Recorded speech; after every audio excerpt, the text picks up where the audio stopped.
Bueno, antes de iniciar nuestra prédica, ¿qué tal si repasamos en esta mañana nuestro eslogan? Que dice: hoy escucharé la palabra de Dios con atención y seré un hacedor de la misma.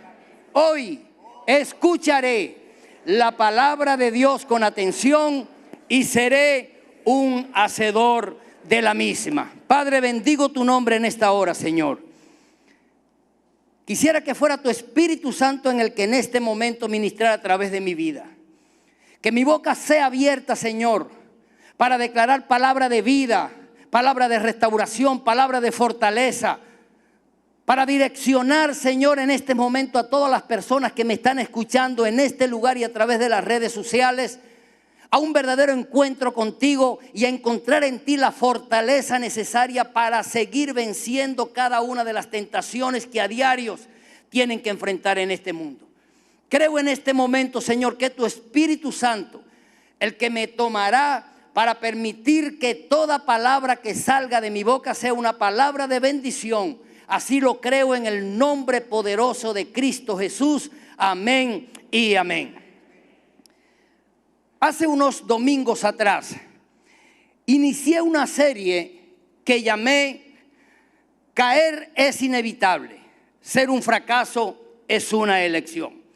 Y el propósito de esta serie era mostrar con bases bíblicas que todos estamos propensos a experimentar diferentes caídas, pero que sin embargo al mismo tiempo siempre íbamos a contar con la mano poderosa de nuestro Dios para levantarnos de dichas caídas, permitir que nos pongamos nuevamente en nuestros pies y seguir nuestro caminar con Él.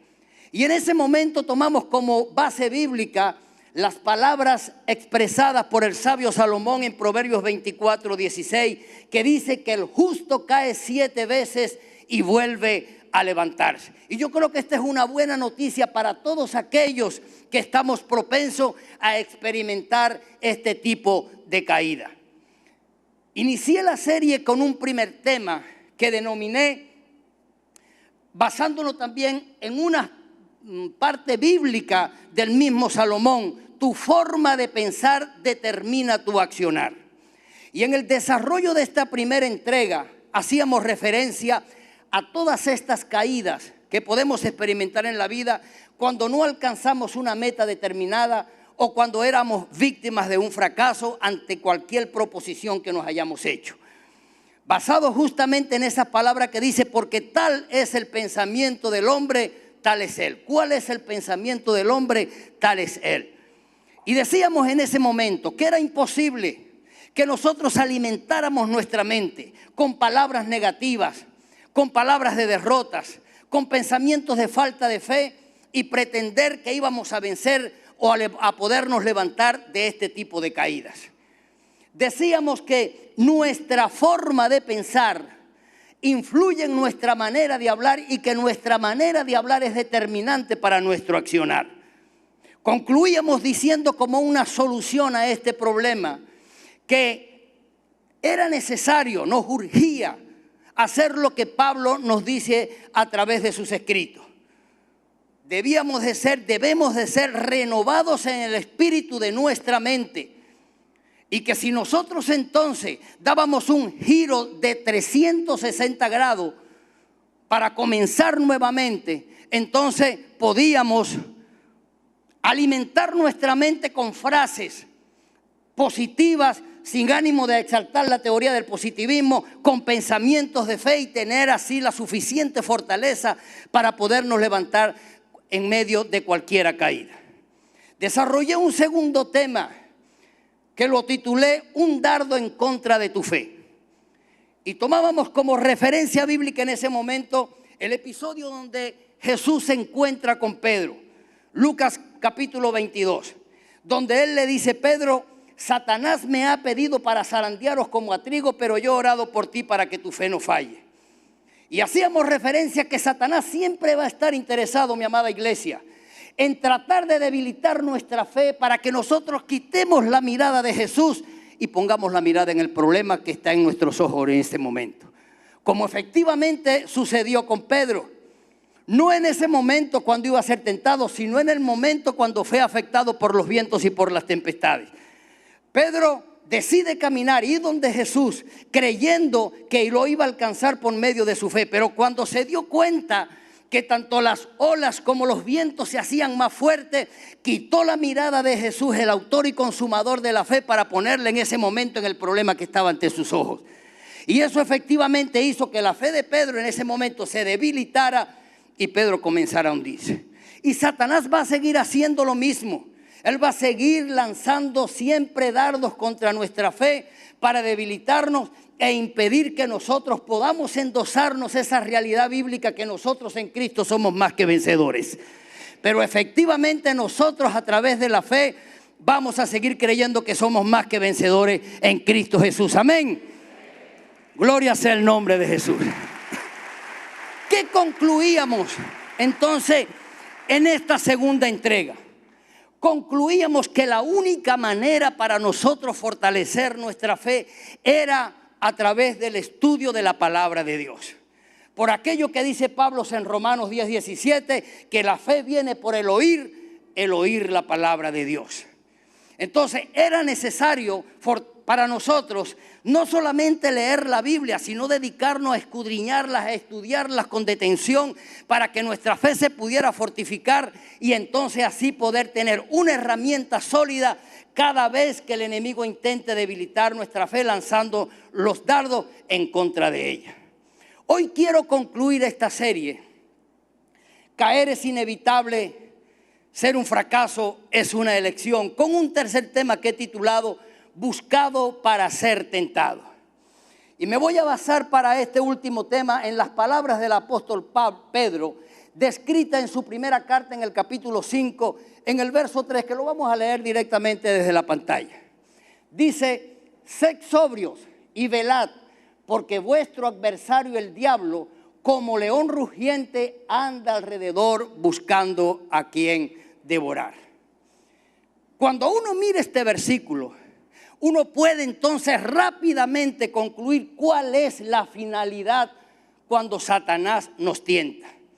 Y Pablo termina concluyendo en ese versículo que él tiene una sola finalidad, un solo objetivo muy bien definido, muy claro y muy bien plantado, que es devorarnos. Nos plantea las tentaciones con la finalidad de hacernos víctimas de las mismas. Y tal vez cuando pensamos en esto nos trae temor. El hecho de ser tentado, creamos que a veces nos lleva a pensar que ya es un acto sencillamente en el que ya estamos cayendo en pecado. No, y no caemos en pecado cuando somos tentados.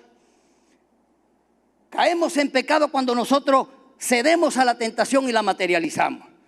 Si ser tentado fuera pecado, entonces nuestro Redentor es el gran pecador del mundo. Porque cuando yo miro la vida de Jesús, yo puedo ver que Jesús fue tentado desde el mismo momento en que Jesús comenzó su ministerio. Lo que refleja las Sagradas Escrituras, posiblemente 30 años atrás, también fue tentado en muchas cosas. Pero toda su historia comienza en el momento en que él inicia su vida ministerial. Y ya iniciando su vida ministerial, ¿qué hizo el enemigo? Lo lleva a un desierto para efectivamente tentarlo. Y a lo largo de todo su ministerio fue tentado por la clase política y religiosa del momento. La buena noticia de hoy es que tenemos un sumo sacerdote que en medio de nuestras tentaciones nos sirve de apalancamiento y de fortaleza para no permitir en algún momento que nosotros caigamos, sino que seamos levantados y podamos continuar nuestra relación viviéndola en victoria con Cristo Jesús. Ahora usted dirá: pastor, lo que pasa es que Jesús era Dios. No olvidemos lo que dice Santiago 1:14, que Dios no puede ser tentado. Jesús no fue tentado entonces como hombre, como Dios. Jesús fue tentado como hombre. Y Dios sencillamente no puede ser tentado como Dios, porque Dios es espíritu, porque Dios es santidad, porque Dios conoce todas las cosas. Entonces el enemigo no puede venir a pretender seducir a Dios con alguno de sus inventos. No lo puede hacer. Pero a su hijo sí lo pudo tentar, porque tenía la misma condición humana que tiene usted y que tengo yo. Y tal vez uno dice, si en verdad Jesús fue tentado, efectivamente Jesús fue tentado como lo fue, ¿qué quedará entonces para nosotros? Pues todos nosotros vamos a pasar por la misma experiencia. Todos nosotros hasta el final de nuestros días aquí en la tierra vamos a seguir siendo tentados. Pero como le dije anteriormente, lo bueno es que como ya Jesús experimentó todo esto, Él se ha convertido en nuestro recurso de salvación cada vez que nosotros enfrentamos estas tentaciones. Por eso no le podemos temer a las tentaciones, amada iglesia. Y no le podemos temer a las tentaciones porque yo considero que las tentaciones, cuando miro el escenario de la vida de Jesús en el desierto, considero que Jesús nos dio una gran definición de lo que es la tentación. Y yo pudiera, basado en ese hecho de Jesús en el desierto, decir en esta mañana que la tentación no es más que ese momento en que somos probados, donde nosotros podemos determinar si vamos a ser fieles a Dios o no. Y eso fue lo que hizo Jesús. Yo pudiera decirle en esta mañana que la tentación es la gran oportunidad que nosotros le vamos a demostrar al enemigo y le vamos a demostrar a las demás personas que estamos apegados a lo bueno, a lo puro y a lo santo de Dios. Y que estar apegado a lo bueno, a lo puro y a lo santo de Dios, esto nos va a llevar irremisiblemente a lo que dice Pablo: a ser ejemplo en palabras, en conducta, en amor, en espíritu, en fe y en pureza. No hay otra forma de testificar tan determinantemente ante las tentaciones del enemigo si no vivimos creyendo en Cristo Jesús, que esas tentaciones sencillamente vienen a potenciar nuestra condición espiritual para hacernos más fuertes en la medida en que el enemigo siga atentando en nuestra contra. Eso quiere decir que vamos a ser tentados indistintamente de la condición espiritual que usted y yo pudiéramos poseer en un momento determinado. Usted puede orar mucho, usted puede ayunar toda la semana, usted puede ser un fiel dador alegre con sus ofrendas y con sus diezmos, usted se puede leer la Biblia, pero eso no va a eximir de que usted sea tentado por las tinieblas. No nos va a eximir. Ahora, una cosa es ser tentado y otra cosa es que nos convirtamos en víctimas de las tentaciones. Son dos cosas totalmente diferentes. Y allí es donde Jesús nos quiere, a través de la palabra, animar para que en medio de las tentaciones no las cedamos y no nos convirtamos en víctimas de las mismas. Y la única manera es utilizando siempre los recursos que el Señor nos ha dejado a través de su palabra. Ahora, Satanás va a venir siempre por distintas vías para tentarnos, con diferentes planes, porque el interés de él es permitir que nosotros nos desenfocamos de nuestra vida de santidad, cediendo a cada uno de estos atractivos de la carne. Y él sabe que permitiendo que nosotros seamos desviados de esta manera, tenemos gran parte de la pelea ya perdida. ¿Cómo puede alcanzarnos Satanás? ¿Por qué vía viene para tentarnos? Yo creo que lo primero que él se adjudica es que él mismo en muchas oportunidades es el que nos viene a tentar directamente de Dios, de parte directamente de él. Así que pudiéramos decir hoy que la primera vía por donde nos llegan las tentaciones son las que nos vienen directamente de Satanás. Y cuando yo estaba meditando un poco en esta palabra, yo decía, tal vez es que en este punto Satanás actúa como hacen los capos de la droga.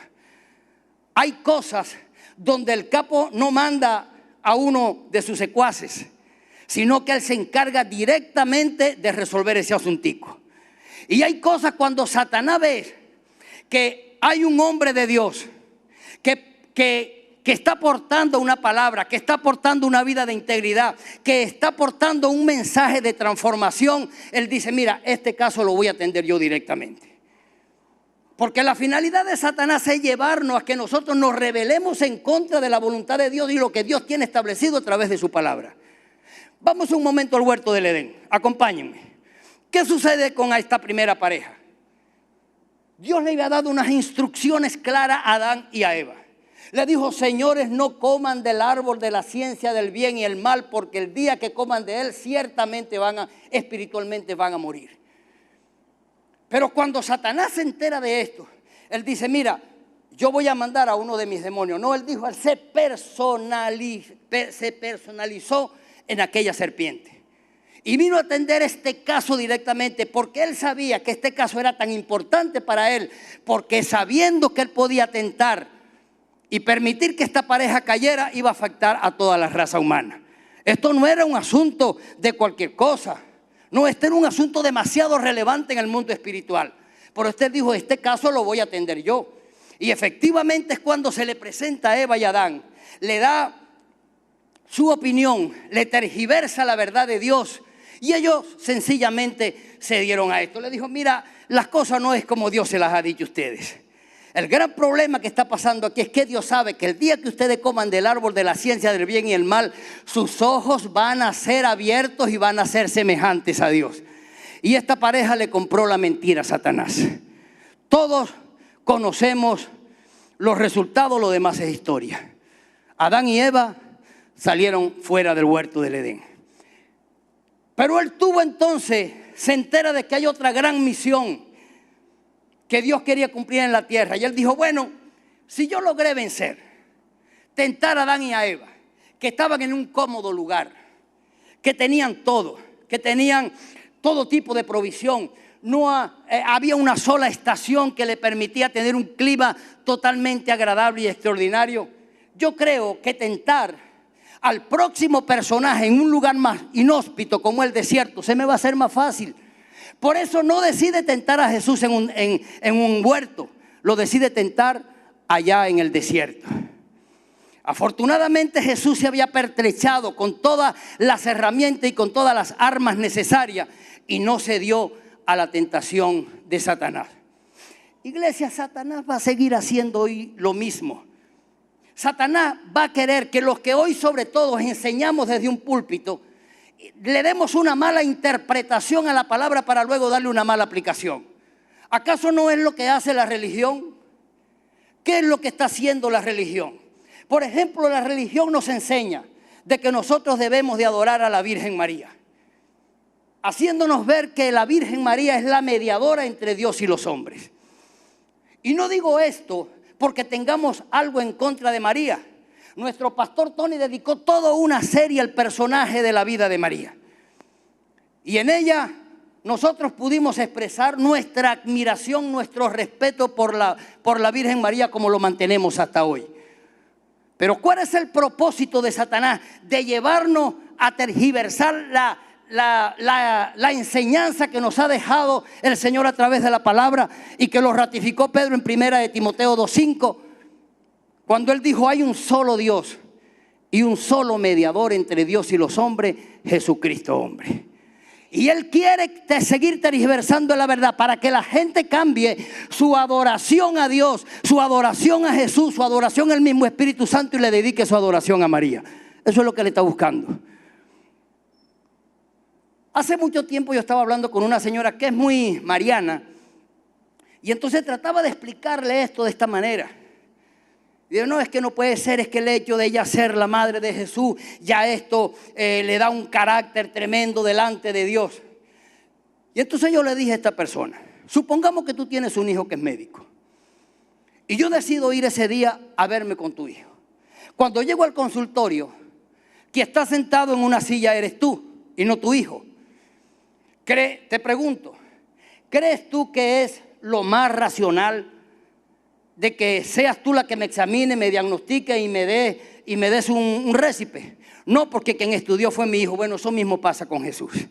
Aquí el mediador no es María. María simplemente fue el instrumento que el Señor escogió para humanarse en ese vientre, venir a este mundo y poder cumplir el propósito de redimir a la humanidad de la maldición del pecado. Ese fue el propósito. Por eso el único que es digno de alabanza, de honra y de adoración se llama Dios, no es María. La segunda vía por donde Satanás va a tratar de alcanzarnos con sus tentaciones son por aquellas tentaciones que son propias de nuestros deseos carnales. Santiago dijo que nosotros somos tentados y seducidos cuando de nuestra propia concupiscencia somos atraídos por esas tentaciones, por esas sí, tentaciones. Es la única manera. No es porque vienen del exterior, no es porque esa tentación anda por ahí y entonces nos alcanzó. No, no, no. Nosotros mismos somos portadores de ciertas herramientas que si no las sabemos, o de ciertos aspectos que si no los sabemos manejar, entonces el enemigo lo va a utilizar para tergiversar todo. Por eso es que tenemos que cuidar entonces esa parte. No permitir que nuestros deseos carnales sean pervertidos. ¿Qué ha hecho Satanás por lo menos con la comida? La comida es algo como lo quiso hacer con Jesús allá cuando lo tentó. 40 días y 40 noches tenía Jesús sin ingerir alimento.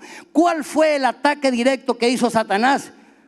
Llevarlo a satisfacer indebidamente una necesidad puntual que tenía Jesús.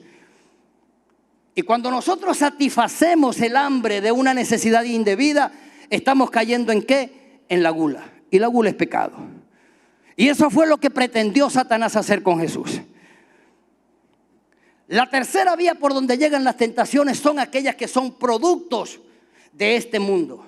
Y cuando hablo de mundo no estoy hablando de la creación como tal, del conjunto de cosas formadas entre lo que entramos todos los seres vivos. No, estoy hablando de todas estas cosas que ha puesto el mismo enemigo en el mundo como un medio de atracción para llevarnos a quitar nuestra mirada de Dios.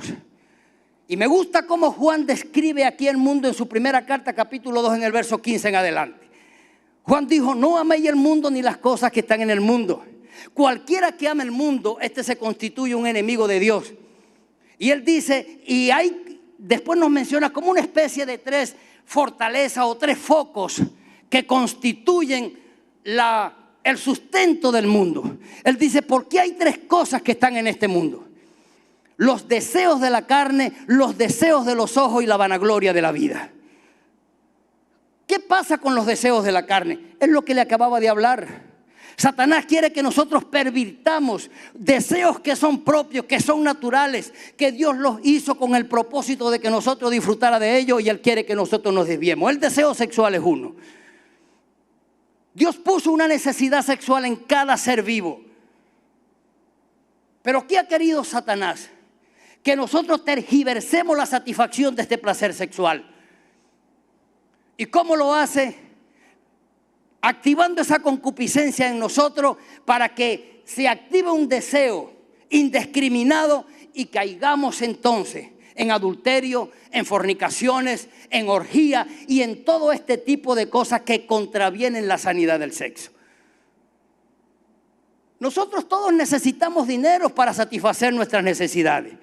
Es el dinero el único medio por el cual nosotros vamos a poder adquirir bienes y servicios. Pero ¿qué ha hecho Satanás? Nos ha querido dar fuentes alternativas para obtener dinero, cometiendo ilícitos, llevándonos ¿a qué?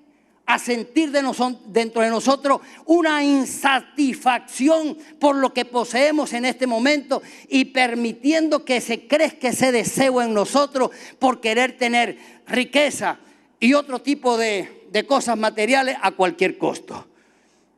La tercera vía o la tercer foco que nos menciona Juan aquí es la vanagloria de la vida. Y cuando hablamos de vanagloria, podemos hablar de una persona que tiene mucho dinero o que no tiene, o que tiene muy poco dinero. Una persona que tiene mucho dinero tiende muchas veces a ser vanaglorioso porque se cree una persona presumida.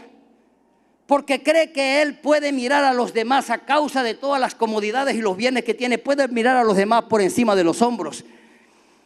Se cree que todo lo que él tiene, su fama, su influencia, su riqueza, su poder, todo eso es producto de sus propias habilidades e ignora a Dios a un lado. Y cuando ignoramos a Dios a un lado, entonces estamos cayendo en pecado. Estamos cayendo en la teoría del humanismo. La vanagloria también se puede presentar en aquellas personas que tienen pocos recursos monetarios. Hay personas que por el hecho de querer vivir en una buena urbanización, por decir algo aquí en Lechería, hacen todos los esfuerzos indecibles, no pudiendo muchas veces pagar ese alquiler, pero el hecho de poder decir, no, yo vivo en Lechería, yo vivo en Las Villas, tengo un carro último modelo, pero muchas veces no tiene para echarle gasolina al carro. Personas que quieren tener el celular de última generación, pero no tienen para meterle un saldo al celular. Eso es una realidad. Eso es la vanagloria de la vida. Y a eso nos quiere llevar precisamente Satanás. A ser sumergido en la vanagloria de este mundo para que nosotros vivamos verdaderamente un mundo caído. Él siempre ha querido insistir en esto. Y cuando uno mira todas estas tres vías por donde vienen estos conjuntos de tentaciones, tal vez nos preguntemos en esta mañana, ¿y podremos nosotros acaso superar todos estos ataques de las tinieblas que vienen en nuestra contra para llevarnos a convertirnos en vencedores de las tinieblas? Pues yo le tengo buena noticia, sí podemos hacerlo. La Biblia nos da salida para superar todas estas series de cosas. La misma palabra nos dice que ninguna tentación que llegue a nuestras vidas supera nuestra capacidad humana. Porque así como nos llega la tentación, Dios nos da la fortaleza para salir de las mismas. Y cuando uno mira este verso que leímos del apóstol Pedro, en 1 de Pedro 5:8, en sus inicios, Pedro nos presenta aquí la primera solución para superar las tentaciones. ¿Qué es lo primero que dice Pedro en el verso? Sed sobrios y velad. Y una persona sobria es una persona que es prudente, es una persona moderada, es una persona seria, es una persona que sabe lo que quiere. Una persona que vela es una persona que siempre está a la expectativa. Entonces creo que es una gran herramienta en contra de las tentaciones cuando nosotros somos sobrios y nos convertimos en personas prudentes. Ser sobrios y prudentes nos va a permitir siempre mirar por dónde nos puede salir Satanás en un momento determinado con una tentación para devorarnos y para hacernos caer de hecho.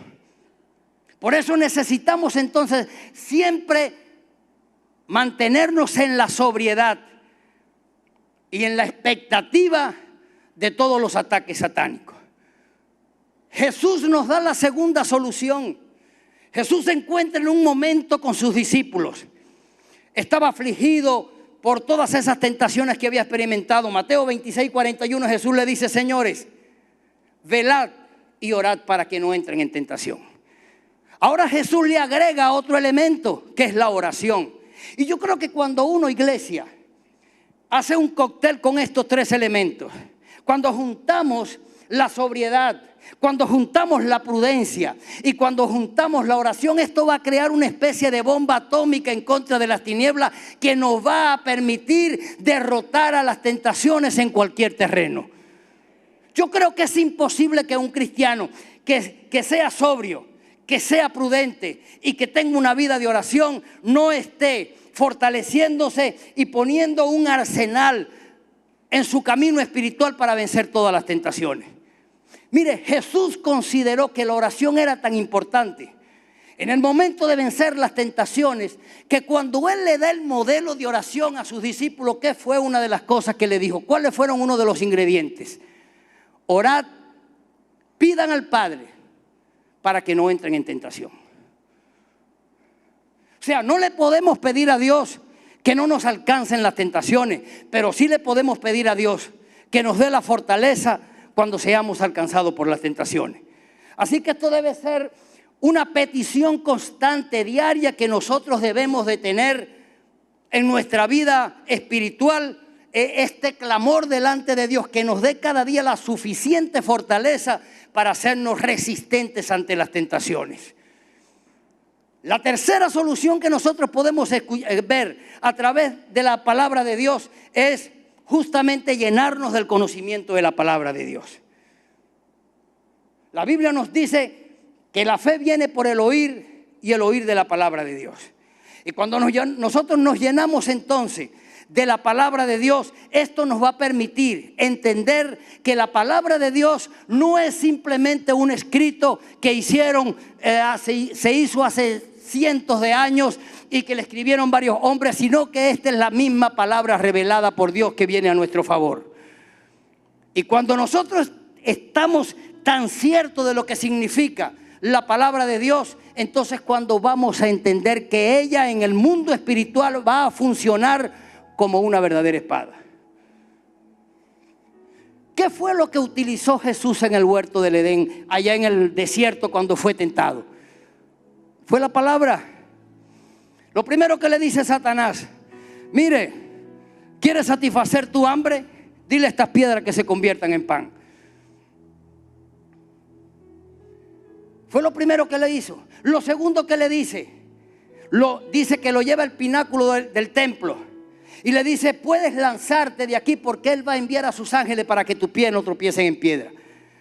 ¿Qué estaba buscando Satanás con esto? Que Jesucristo desviara totalmente el sentido de la palabra y de alguna forma pretendiera tentar a Dios.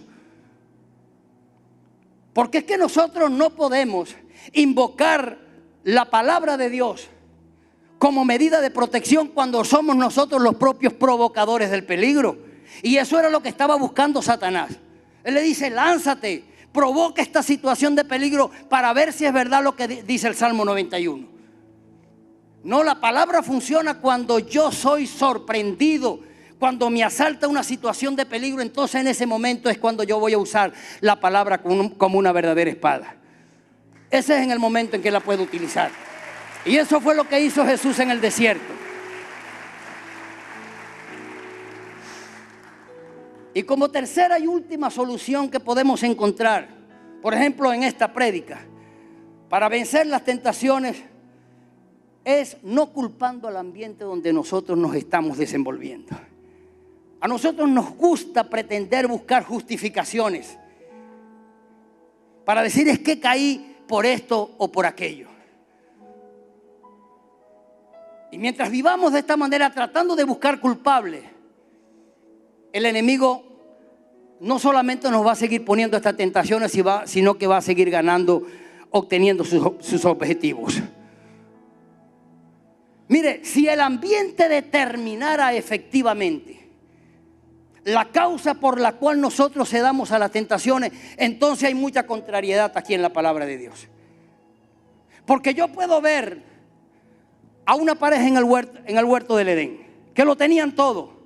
Tenían comodidad, tenían buen ambiente, tenían todo lo necesario y más que necesario para vivir cómodamente en el huerto del Edén. Y esa pareja le fue infiel a Dios. Pero veo a un Jesús que está en un lugar inhóspito, lleno tal vez de animales depredadores, un clima insoportable, y en medio de esa situación veo a un Jesús que le fue fiel a Dios. Yo veo a un Daniel que fue llevado cautivo a Babilonia y que está rodeado de gente envidiosa, que le tendían trampa para tratar de perjudicarlo. Y en medio de todo ese ambiente hostil en el que vivió Daniel allí en palacio, este hombre logró testificar de Dios y cambiar totalmente el ambiente allí en ese palacio. A tal punto que el rey tuvo que ordenar, debido a la constancia de Daniel, que el Dios que ahora se fuera a adorar en toda esa región que él gobernara fuera el rey de Daniel. Quiere decir que entonces en ese ambiente tan hostil para Daniel, él se mantuvo fiel. Pero yo veo a los hijos de Elí, que tienen un padre que es sacerdote, que están rodeados de líderes religiosos en el templo, y los tipos se convirtieron en unos perversos, a los cuales Dios tuvo que quitarle la vida directamente. Yo veo a un José que tuvo la misma tentación de un David. Un José que fue tentado por una mujer que tenía belleza, que tenía poder, tenía influencia, y que seguramente en el momento de la tentación no se le presentó a José en dormilona. Seguramente se le presentó como Dios la trajo al mundo. Pero ¿qué hizo José? Él supo huir de las tentaciones. Pero yo veo a un David que, dejando de cumplir con su oficio de rey, se para simplemente en un tejado. Ve una mujer a la distancia, ni siquiera la tiene cerca como la tenía José, con tremenda cama, donde simplemente tenía que echarle un empujoncito a la mujer. Bueno, y ahí vamos. No, el tipo la ve desde lejos. ¿Y qué hizo David? Se dio. ¿Qué va David a culpar ahora el ambiente? Le va a decir cuando se encuentre ahora arreglando cuenta con Dios: Dios, tú me tienes que entender, no era cualquier cosa. Y simplemente Dios le va a poner, bueno, yo te voy a poner el ejemplo de José, chico. Va a ser lo mismo que estoy haciendo yo en esta mañana. entonces no es el ambiente, mi amada iglesia. Ceder a la tentación es una decisión deliberada nuestra. Ceder a la tentación es una determinación que nosotros tomamos de convertirnos en víctima de la misma.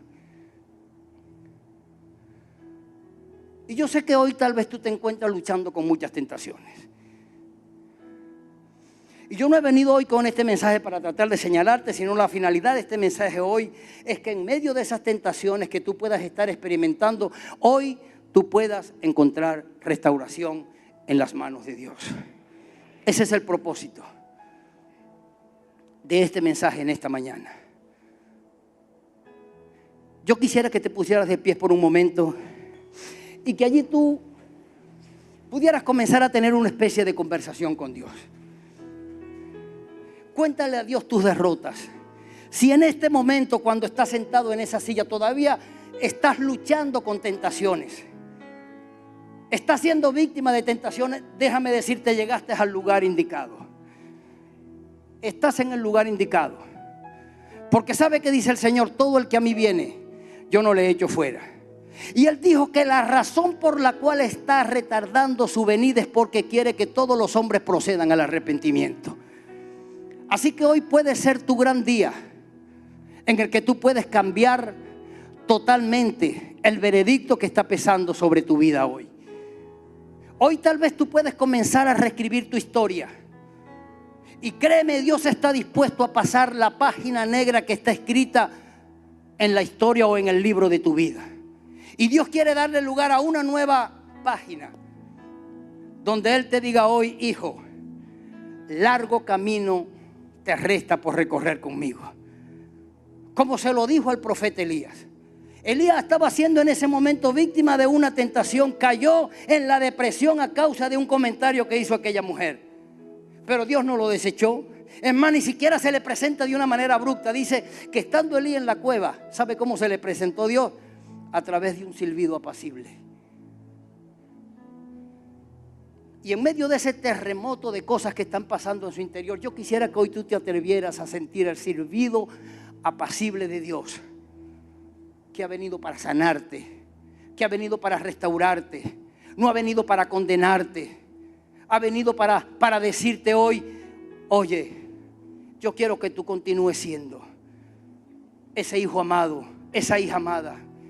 Yo quiero que tú sigas siendo ese instrumento que yo quiero utilizar en el mundo. Recuerda, no tienes cualquier llamado. El hombre que te está llamando, el que te está llamando es tu propio creador, es Dios. Y Dios no llama a nadie cuando no tiene propósitos con ellos. Pablo dijo, a los que antes llamó, a estos también justificó. Y ahí nos da una lista de beneficios. Así que yo quiero que aún en medio de esa situación por la que tú te encuentras viviendo hoy, tú le puedas decir a las tinieblas hoy, yo sigo siendo un instrumento en las manos de Dios. Porque eso es lo que quiere Dios para tu vida. Cuando uno mira el contenido de esta canción, uno efectivamente puede concluir diciendo que es una quinta solución que Dios nos pone en nuestras manos para superar las tentaciones. La canción nos dice que es necesario que nosotros menguemos para que Dios pueda subir, Jesús pueda subir. ¿Y sabe quién dijo estas palabras? Esta palabra la dijo el hombre que le abrió el camino a Jesús, nada más y nada menos que Juan el Bautista. Juan hubiese podido convertirse en un presumido en su vida. Se hubiese podido vanagloriar y decir, mira, ¿sabe quién le abrió el camino al ministerio de Jesús? Este papito que está aquí. Ahora estoy teniendo un problema con Jesús, porque después que yo le hice un poco de discípulo, el tipo quiere venir a comenzar un ministerio. Qué bueno es conseguir un grupo de amistad hecho, ¿no es verdad? Qué bueno es comenzar un grupo de discipulado hecho. Pero ¿sabe qué hizo Juan? Él dijo, es necesario. Si yo no quiero que me alcance en algún momento la tentación de la altivez, la tentación de la vanagloria, es necesario que yo mengüe. Y cuando yo te estoy diciendo hoy que es necesario que ahora tú mengues para que no te alcance la tentación, es necesario que menguemos en nuestros deseos perversos. Es necesario que menguemos en satisfacer los deseos de la carne de manera indebida y le demos paso a los deseos del Espíritu. Cuando yo te digo que es necesario que nosotros menguemos para darle paso a lo santo, a lo puro y a lo honesto, es porque te estoy diciendo, es necesario que yo ponga a un lado mis intereses personales, por lo menos por una vez en mi vida, y permita que en mí prevalezcan los intereses de Dios. Si contextualizamos menguar, esto sería en resumidas cuentas lo que debiéramos nosotros hacer. Y yo puedo asegurarte, mi amada iglesia, en esta mañana, que así como Juan menguó para que Jesús creciera y pudo cumplir su propósito, si tú lo haces, el diablo nunca podrá arrancar el propósito que Dios tiene contigo y el que Dios tiene con tu familia.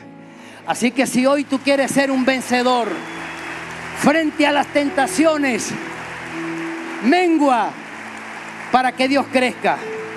Dale paso en tu vida a lo santo, a lo puro, a lo honesto, a todo aquello que exalta, a todo aquello que puede fortalecer tu testimonio ante el mundo, para que el mundo pueda entender que tú y yo somos efectivamente lo que un día dijo Jesús: la luz y la sal de este mundo. Amén.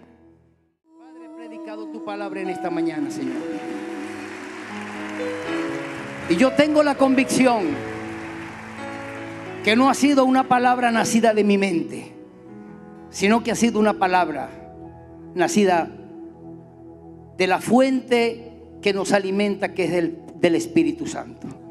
Y como sé que no es un mensaje que salió ni siquiera de mi propia inspiración, por eso tengo la certeza que hoy esta palabra va a ser lo que tú quieres que haga. Esta palabra se va a convertir en bálsamo para los corazones heridos. Esta persona se va a convertir en la lluvia temprana y en la lluvia tardía que muchos de los que están en este momento en sequía espiritual estaban esperando. Esta palabra se va a convertir en esa espada que ellos van a poder utilizar en los momentos cuando tengan que enfrentar las tentaciones y convertirse en victoriosos.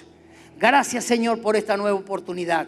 Yo los bendigo en esta mañana en el nombre del Padre, del Hijo y del precioso Espíritu Santo. Amén y amén.